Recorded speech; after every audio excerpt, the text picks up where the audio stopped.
Pourquoi je jugerai jamais Pierre Palmade? Là, le procès de Pierre Palmade vient d'avoir lieu. C'est 22 mois après le terrible incident de la route qui a fait plusieurs blessés graves, dont une femme enceinte de 6 mois qui a perdu son bébé. Voilà, ce qui s'est passé, c'est épouvantable. Et je peux juste imaginer la douleur que les victimes peuvent ressentir, parce que moi, j'ai jamais vécu un drame aussi grave. Moi, je comprends leur colère et je peux que leur donner raison. En tout cas, je leur souhaite tout le meilleur pour se remettre de ces blessures physiques et psychiques, aussi de cette perte terrible. Et de tout cœur, je leur transmets mes vœux de trouver un jour une paix profonde. Par contre, depuis que cette affaire a eu lieu, je lis un peu partout des commentaires de haine envers Pierre Palmade. Et ça, c'est un gros problème parce que les personnes addictes, déjà de manière générale, elles sont jugées et stigmatisées par les personnes qui consomment pas. Et ce jugement, cette haine, ça a été longtemps un gros obstacle à mon propre rétablissement. Moi, je suis persuadé qu'avec un peu plus de compréhension, il y aura aussi un peu moins de jugement. Moi, mon but ici, en tant qu'ancien chemsexeur et aussi accro à différentes drogues, donc surtout la crystal meth, c'est de partager ma propre expérience en toute authenticité afin de faire comprendre ce qui se passe dans la vie d'un addict. Et aussi que c'est possible de s'en sortir. Moi, à l'époque où je consommais, on parlait pas de rétablissement au chemsex. Et je pensais que si j'arrivais pas à m'en sortir, c'est parce que j'étais nul ou que je manquais de volonté. En tout cas, ça c'était ma croyance à ce moment-là. Aujourd'hui, maintenant que je me suis rétabli, je peux vous assurer que c'est totalement faux. Et un autre de mes objectifs, c'est de parler aussi aux personnes qui sont proches de personnes dépendantes, pour leur faire comprendre ce que c'est une addiction. D'ailleurs, je reçois énormément de messages de personnes qui sont désespérées parce que leur compagnon, leur compagne ou alors leur enfant sont addicts. Et c'est pour toutes ces raisons que j'ai créé cette chaîne YouTube. D'ailleurs, abonne-toi parce que dans mes vidéos, je te partage avec humour tous les outils et prises de conscience qui m'ont permis de reprendre la maîtrise de ma vie. Et c'est aussi pour ça que j'ai écrit ce livre, Addiction Escape Game. C'est un livre dans lequel j'ai mis toutes mes tripes. Je m'y mets complètement à nu et je raconte en détail ma descente aux enfers et comment j'ai fait pour me libérer. Le lien est en description. Mais bon, là, on va revenir au sujet de cette vidéo. Pourquoi je jugerai jamais Pierre Palmade? Pour vous expliquer ça, je vais simplement vous partager quelques points qui permettent de mieux comprendre ce qui se passe dans la tête d'un addict. Premièrement, c'est important de se rappeler la définition de l'addiction. Parce qu'il ne s'agit pas juste de ne pas arriver à s'empêcher de regarder son téléphone lorsqu'on est à table avec des amis ou de boire un verre tous les week-ends.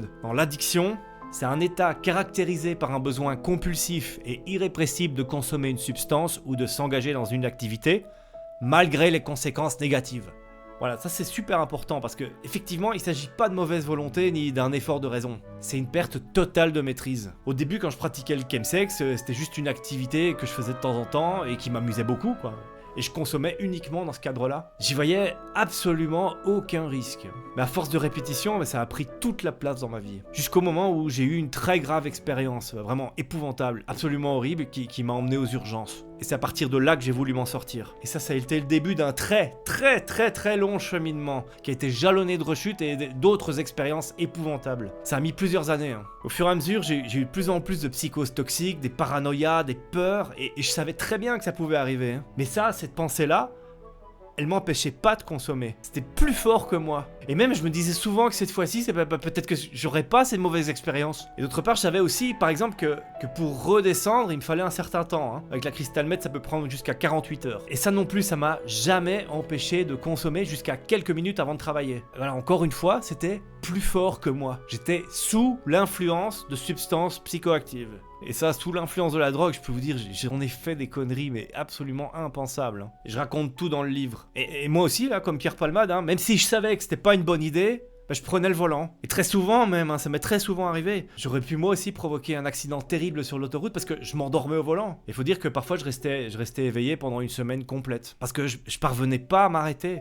Et c'est vraiment un cercle vicieux parce que je commençais à consommer de manière festive, en me disant que le lendemain, j'avais du temps pour me reposer, donc c'était ok. Mais le lendemain, à cause des produits, c'était impossible de dormir. Alors souvent, je prenais un Xanax ou quelque chose pour m'aider, mais malgré ça, j'arrivais pas à dormir. Et comme au bout d'un moment, j'étais trop fatigué, je me disais que c'était une bonne idée de peut-être refumer juste une taffe de crystal meth pour me tenir éveillé et avoir un peu d'énergie. Et paf! Cette taffe-là, elle me faisait consommer encore plus. Et surtout, elle me donnait des envies sexuelles, et je me retrouvais directement à prendre mon téléphone et à rechercher de nouveau un plan chemsex.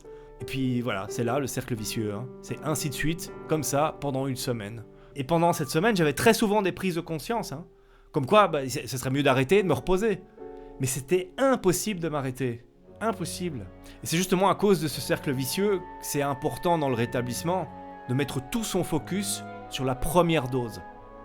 Parce que si je consomme pas la première dose, Il n'y en a pas après. Il suffit de pas consommer la première. Parce que cette première dose, elle me transforme en une personne qui consomme beaucoup. Et ça, c'est plus fort que toute raison. J'ai déjà expliqué dans une de mes vidéos pourquoi l'addiction, c'est pas une question de mauvaise volonté. Mais en résumé, le cerveau, à force de répétition, a été complètement reprogrammé pour que le cortex préfrontal qui intervient dans la prise de décision ne soit plus pris en compte. C'est ce qui fait que lorsqu'une envie survient, il est impossible de se raisonner. Et puis c'est pas tout, il y a tout un tas de processus inconscients et des blessures profondes qui me poussaient à m'autodétruire. Mais ça, c'est un sujet trop long à développer maintenant. Voilà, c'est ça. C'est toutes ces pertes de contrôle qui sont le plus compliquées à comprendre pour une personne qui n'est pas addicte. Parce que sans l'avoir vécu, c'est difficile de s'imaginer ça. Et je vous le dis, moi-même, j'aurais jamais cru que ça puisse m'arriver. Et mon partenaire avec qui je vis depuis 18 ans, il n'avait jamais compris ça jusqu'au moment où il a lu mon livre. Enfin voilà, pour conclure, je voudrais juste citer la première des 12 étapes des alcooliques anonymes. C'est aussi la même étape pour les narcotiques. Il suffit juste de remplacer le mot alcool par ce qui vous convient. La première étape, nous avons admis que nous étions impuissants devant l'alcool, que nous avions perdu la maîtrise de notre vie. C'est donc ça, cette première étape, elle est très importante. C'est important de reconnaître la défaite. Je suis complètement impuissant face à ce produit. Et c'est pour ça, pour moi, c'est clair que Pierre Palmade, il était impuissant, sous l'emprise de divers produits. C'est pour cette raison que j'aurais jamais de jugement de valeur par rapport à ce qu'il a fait.